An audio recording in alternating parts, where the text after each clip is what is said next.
बिस्मिल्लाहिर्रहमानिर्रहीम अस्सलाम वालेकुम नाज़रीन, मैं हूँ आफिज़ इकराम और आप देख रहे हैं साडा सोना देश पंजाब यूट्यूब चैनल। सबसे पहले मैं मुल्तमिस हूँ आप सब भाइयों का जो हमारे चैनल को विज़िट करते हैं, अपनी कीमती राय से हमें नवाजते हैं। आज मेरे साथ जो मेरे मेहमान मौजूद हैं उनका नाम है राव साकिब। तो हम उनके साथ जो इस बात की इब्तिदा करते हैं उनके तारुफ से। जी अस्सलाम वालेकुम। वालेकुम अस्सलाम। राव साहब, अपनी क्वालिफ़िकेशन और अपना पूरा नाम बताएँ। मेरा नाम है राव मोहम्मद साकिब। मेरी क्वालिफ़िकेशन है बीए। आपने ये बिज़नेस जो पोल्ट्री फार्मिंग का है इस तरफ आप क्यों आए और आप कब से ये काम कर रहे हैं? मैं अभी कुछ अरसा पहले ही 6 माह पहले मेरे जहन में ये आया कि मैं लाइफ स्टॉक की तरफ आऊँ। तो उस वक़्त मैंने ये सोचा कि मुझे पोल्ट्री की तरफ भी आना चाहिए। फिर मैंने सीज़न का इंतज़ार किया। जैसे ही सर्दियाँ थोड़ी सी स्टार्ट हुई तो मैंने बर्ड्स लिए और पोल्ट्री का काम शुरू कर दिया। और ये काम स्टार्ट करने की वजह ये थी कि मैंने नोट किया कि बहुत अच्छा रिस्पांस था लोगों का। मतलब सेल परचेज़ के हवाले से बहुत अच्छा लग रहा था कि एक इसका जो फ्यूचर है बहुत अच्छा है लाइफ स्टॉक का। उसमें ये मुर्गियाँ भी शामिल हैं, उसमें मुख्तलिफ जो भी हम लाइफ स्टॉक कर सकते हैं उसमें सब कुछ शामिल है। तो पहले मेरा बिज़नेस था एडवर्टाइजिंग का, लाहौर में सेटल था मैं, लेकिन वो किसी वजह से मुझे छोड़ना पड़ा। और फिर मैंने यही सोचा कि मुझे वापस अपने ख़ानदानी काम की तरफ आना चाहिए, ज़िम्मेदारी की तरफ। तो उसमें मैंने ये एडिशनल ये काम स्टार्ट किए हैं लाइफ स्टॉक के, जिसमें मैंने फ़र्स्ट टाइम हमारे ख़ानदान में किसी ने ये काम पहले नहीं किया था, तो मैंने ये फ़र्स्ट टाइम काम किया है पोल्ट्री का। तो फ़िलहाल तो अल्हम्दुलिल्लाह बहुत अच्छा एक्सपीरियंस रहा है मेरा। तो उम्मीद है कि अल्लाह पाक आगे भी अच्छा ही रखेगा। ये मेरा जो क्वेश्चन होता है क्वालिफ़िकेशन पूछने का, इसका मकसद बेसिकली ये होता है कि कोई भी बंदा जो ये काम करने का सोचे, अक्सर औक़ात ये समझा जाता है कि फ़ार्मिंग करना एक अनएजुकेटेड बंदे का काम है। तो हम ये बताना चाह रहे हैं कि एजुकेटेड बंदे इस बात को, इस काम को पुरकशिश समझ के इसकी तरफ आ रहे हैं। तो राव साहब, मेरा तीसरा ये सवाल है कि आप डेली बेस पे फार्म पे कितना टाइम देते हैं और मैक्सिमम इस फार्मिंग को कितने टाइम की ज़रूरत होती है? कोई ख़ास नहीं। इस फार्मिंग में सबसे अच्छी बात यही है कि हमें इस पे कोई ख़ास टाइम देना नहीं पड़ता। कोई ख़ास काम नहीं है इसमें।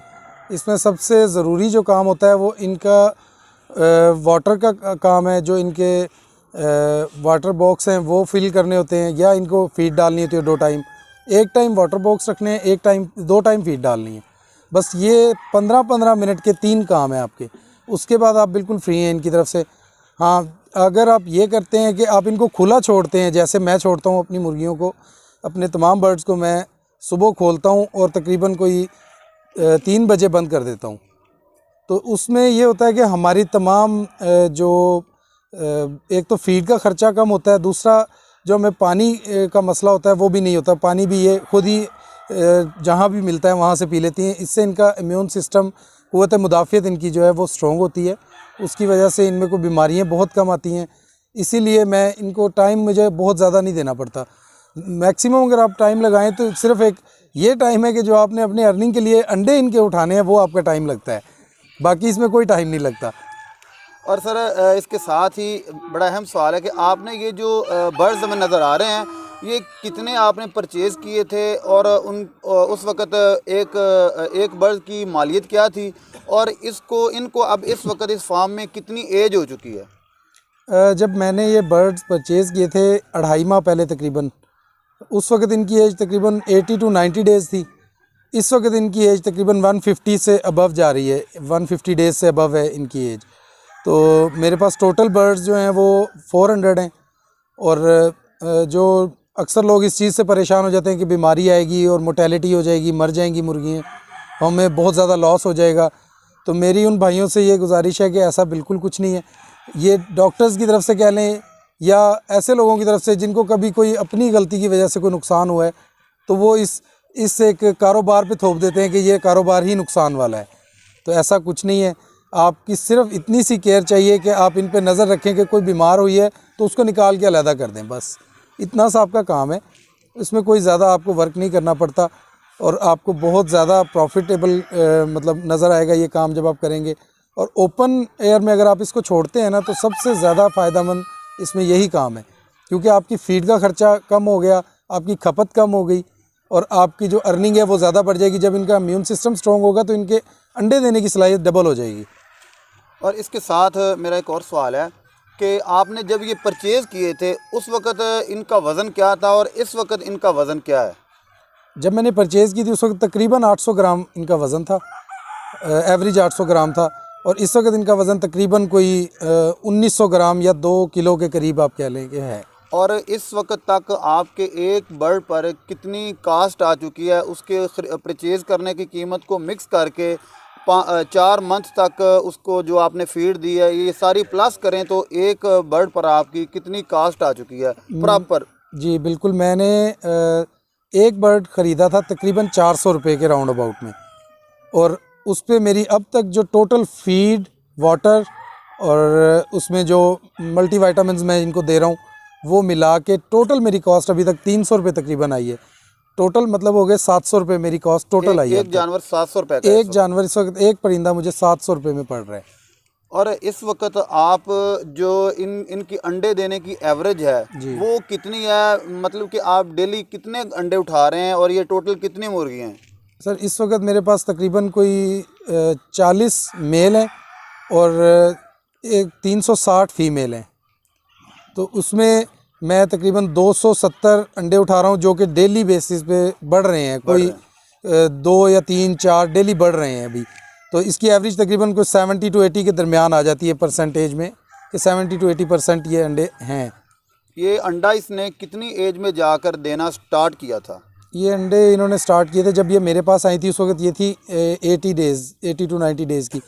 उसके एक माह बाद मतलब 130 डेज़ जब हुए थे, इसकी एज 130 हुई थी, 4 मंथ तकरीबन। हाँ जी, 4 माह तकरीबन जब हो गए थे तो उस वक्त इन्होंने अंडा देना स्टार्ट कर दिया था। और मेरा अहम सवाल ये है कि इस वक्त आप डेली बेस पे कितने की फीड लग रही है आपकी, और उसका जो अंडा है आप जो उठा रहे हैं वो कितने का है? इस वक्त आपका डेली का ख़र्चा क्या है और डेली मार्जिन क्या है आपकी? हमारा जो डेली का ख़र्चा है वो एक फीड का जो 50 किलो का जो तोड़ा है वो हमारा 3 दिन तकरीबन चलता है। तो उस हिसाब से हमारा कोई 900 रुपये, 950 रुपये फीड का ख़र्चा है। कोई बाकी 50 रुपये एक्स्ट्रा एक्सपेंस में आप डाल लें, जिसमें मल्टीविटामिन्स आ गए, पानी का ख़र्चा आ गया, जो भी आप डालना चाहें।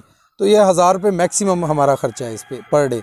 और 270 अंडों को आप 20 से ज़रब दे लें, आप बेहतर मुझसे कैलकुलेशन जानते हैं। 5400 रुपये? हाँ जी, तकरीबन 5400। हाँ जी, 5400 रुपये तकरीबन मेरी डेली की अर्निंग है, जिसमें से आप 1000 रुपये ख़र्चा निकाल दें तो बाकी 4400 रुपये मेरी बचत है। और नाज़रीन यहाँ पे अहम बात ये है कि ये इनकी जो रेपुटेशन है ये अभी बढ़ रही है और मुर्गियाँ डेली बेस पे अंडे की एवरेज उनकी ज़्यादा हो रही है, जो कि बड़ी अहम बात है। अब सर बहुत से लोग पोल्ट्री फार्मिंग की तरफ इसलिए नहीं आते कि इसमें बहुत ज़्यादा मेटलिटी निकलती है, बहुत ज़्यादा लॉस होता है। आपने अब तक कौन कौन सा विटामिन इस्तेमाल किया और कितनी आपने वैक्सीनेशन किया इनकी प्रोटेक्शन के लिए? सर मैं जब लेके आया था बर्ड्स को तो उसके बाद मैंने ना तो कोई इनको इंजेक्शन लगवाए हैं, ना ही मैंने इनको किसी किस्म के कोई जो वैक्सीन होती है वो करवाई है। मैंने किसी किस्म का कोई ऐसा एक्स्ट्रा ख़र्चा नहीं किया कि हज़ारों रुपए मैंने इन पे लगा दिया। मैंने सिर्फ एक वीटा प्लस नाम से कुछ ऐसा कुछ है दवाई है, वो एक पाउडर सा है, वो पानी में मिक्स करके इनको दिया जाता है। कैल्शियम पाउडर है, वो विटामिन पाउडर है। ये मैं आपको दिखा भी देता हूँ, ये वाला वो पाउडर है जी। ये पाउडर हमने यूज़ करवाया है सिर्फ, और इसके अलावा कोई ख़र्चा नहीं। ये कोई 1000 या 1100 रुपये का एक डब्बा है, जिसको आज 2 माह हो गए हैं मैं यूज़ करवा रहा हूँ। ये बिल्कुल 2 ग्राम डालना होता है और 2 ग्राम एक चुटकी बनती है जी जी। तो एक बोतल में 2 ग्राम डालते हैं, वो सारी मुर्गियाँ यूज़ कर लेती हैं। अभी भी इसमें बाकी है, मेरा ख्याल है ये 1 माह और चल जाएगा। तो और आखिरी जो बात है कि बहुत से लोग पोल्ट्री फार्मिंग इसलिए नहीं करते कि वो कहते हैं कि हमारे पास जगह नहीं है। तो आप बताएं कि आपने 400 मुर्गी जो है मुर्गी मेल और फीमेल प्लस, आपने इसके लिए कितनी जगह का इंतज़ाम किया है? सर मेरा ये जो आप पीछे शेड देख रहे हैं, ये पहले मेरे जानवरों का कमरा था। इसकी बैक साइड पे कुछ नहीं ओपन, बिल्कुल बंद है ये। इस जानवरों के कमरे को मैंने अंदर इसके मिट्टी डाली है, नीचे इसके सोलंग लगा हुआ था, अंदर इसके मिट्टी डलवा के और इसमें बर्ड्स छोड़ दिए हैं, क्योंकि मैंने सुबह खोलने होते हैं, शाम को बंद कर देने होते हैं। तो मुझे ये प्रॉब्लम नहीं है कि इनको गर्मी लगेगी, इनको ठंड लगेगी, क्योंकि जो परिंदा बाहर फिरता है, आज़ाद होता है, वो हमेशा सेहतमंद रहता है। आप इंसान से ही ले लें, इंसान को जेल में डाल दिया जाए तो वो कमज़ोर हो जाएगा, किसी जगह पे भी बंद कर दिया जाए तो कमज़ोर हो जाएगा। जब आज़ाद फिरेगा तो सेहतमंद और खुशबाश रहेगा। यहाँ पे जो राव साहब ने बात बताई कि अगर आपके पास थोड़ी बहुत जगह है तो आप उनको फ्री रेंज कर दें, इससे उनकी ग्रोथ अच्छी होगी और प्रोटेक्शन अच्छी होगी और फीड का ख़र्चा बहुत कम होगा। और लास्ट पे राव साहब मैं आपसे रिक्वेस्ट करूँगा कि जो बंदे, जो हमारे भाई आपकी वीडियो देखें और आपसे इंस्पायर हुए और करना चाहें फार्मिंग, तो आप उनको क्या फार्मूला देंगे कि आप स्टार्टअप पे ये काम किस लेवल पे करें और कैसे करें कि आपको लॉस ना हो इसमें? इसमें मैं अपने भाइयों से सबसे पहले तो ये कहना चाहूँगा कि सब कुछ शुरू करने से पहले, कुछ भी शुरू करने से पहले एक बार ये सोचें कि नुकसान और नफ़े का मालिक हमारा अल्लाह है, उसके अलावा हमें कोई नुकसान नफ़ा नहीं पहुंचा सकता। और उसके बाद आप अल्लाह का नाम लेके शुरू कर दें। अब एक गरीब आदमी है जो बहुत ज़्यादा एक्सपेंस नहीं कर सकता, आप 50 बर्ड्स से शुरू कर दें। तो 50 बर्ड्स से आप शुरू करेंगे तो उनको ओपन सोर्स दें आप हर चीज़ का। जब ओपन सोर्स होगा तो बहुत अच्छी उनकी परवरिश होगी, बहुत अच्छे तरीके से वो ग्रोथ करेंगे। आपकी अंडे की जो एवरेज है वो भी बहुत अच्छी आएगी। आप एक अगर इसको मल्टीप्लाई करें, 50 अंडे, 50 मुर्गियाँ हैं तो 40 अंडे तो कम से कम आएंगे। तो 20 से आप मल्टीप्लाई कर लें तो बहुत अच्छी आपकी अर्निंग बन जाती है डेली के गरीब आदमी की, जो एक खुद हाथ से कमाई करके वो इतना ज़्यादा खप के इतना नहीं बचाता जितना वो मुर्गियाँ उसको दे देंगी। तो ऐसे ही अगर कोई थोड़ा सा भाई स्ट्रॉन्ग है तो वो बहुत अच्छे पैमाने पे भी कर सकता है। और मेरे पास अगर ये शेड ना भी होता तो मैं शायद वैसे ही खुला छोड़ देता इनको, क्योंकि मुर्गियों को दरख्तों पे बैठना भी बहुत पसंद होता है। जी, तो नाजरीन, आपने हमारी सारी वीडियो देखी शुरू से आखिर तक। हमने उस फार्मर से आपकी मुलाकात करवाई है जिनका ये बिज़नेस नया है और वो पुरुमीद हैं और अपने इस काम से मुतमईन है। और ये एज ए दलील है ऐसे लोगों के लिए जो काम करना चाहते हैं लेकिन आने वाले इम्तहानात से, लॉस से डरते हैं। जी, तो हमारे साथ राव मोहम्मद साकिब साहब, राना कैसर साहब मौजूद थे। और नेक्स्ट मैं इल्तमास करता हूँ अपने व्यूवर और फॉलोअर से हमारे चैनल को सब्सक्राइब करें। और नोट ये बात बड़ी अहम है कि अगर आप भी अपने फार्म की वीडियो बनाना चाहें तो कमेंट बॉक्स से हमसे रब्ता कर सकते हैं। इसके साथ ही अपने मेज़बान हाफिज़ मोहम्मद इकराम और मेरी पूरी टीम को दीजिए इजाज़त। फिर मिलेंगे नई अच्छी इंफॉर्मेटिव वीडियो में। तब तक के लिए अपना बहुत सा ख्याल रखिए। अल्लाह हाफिज़।